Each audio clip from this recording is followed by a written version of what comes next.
ఇట్లుంటే ఇగో ఖమ్మం జిల్లా వైరాకాడ కొంతమంది క్రైస్తవులు వాళ్ళ దేవుని గురించి ప్రచారం చేసుకుంటున్నారు. అగో హిందువుల ఇండ్లల్లో ఎట్లా ప్రచారం చేస్తారని కనీసం రాజ్యాంగం గురించి తెలియని వాళ్ళు ఎట్లా పంచాయతీ దిగుతున్నారో చూడు.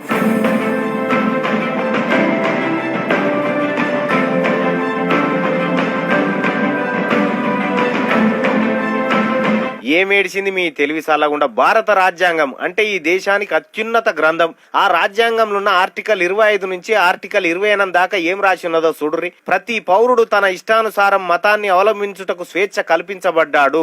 పౌరులు తమ మతాలను గురించి ఉపన్యసించవచ్చు, అవలంబించవచ్చు మరియు మత వ్యాప్తి కొరకు పాటుపడవచ్చు.